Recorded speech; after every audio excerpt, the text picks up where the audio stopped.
JFK is located in Queens, right on Jamaica Bay. We're very close to the Atlantic Ocean, so it's a major stopover point on the Atlantic Flyway, which is one of the U.S. migratory routes. So it's very attractive to wildlife as they're flying over. It looks like, from the air, this is a great place to stop and kind of hang out for a while.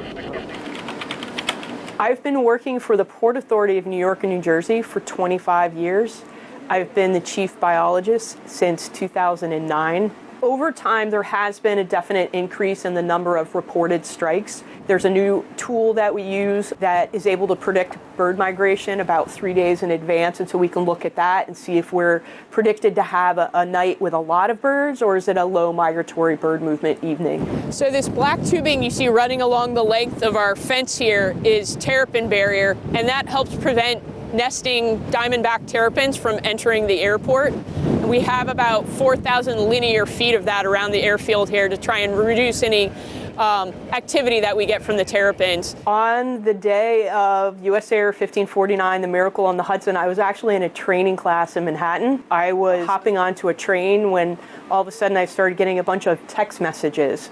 And I couldn't really respond because the signal wasn't that great in Penn Station. So I had to wait until I pulled outside of the tunnel. And I was asked how quickly I could get back to a facility. They wanted a lot of data and they needed it immediately. It was shocking to hear because this is sort of a worst case scenario. You always talk about wildlife strikes, and there are strikes pretty frequently, and they usually result in no damage. And then when you do have damage, it's usually kind of minor damage. So to have something more catastrophic happen, it's extremely rare and unusual. You learn that being in airport operations, it's always a changing situation and you have to adapt to it.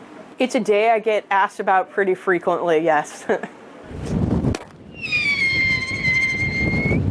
This is one of the tools that we use. We use paintballs, and there's also little powder balls sometimes that we use to deter wildlife. If you rely on just one tool, they're going to grow, the birds in particular will grow accustomed to that. So you want to have a variety of things that you can use to disperse wildlife. There's a number of reasons for the increases in reported bird strikes. Number one, and particularly following US Air 1549 incident, there was a huge increase in reporting due to awareness.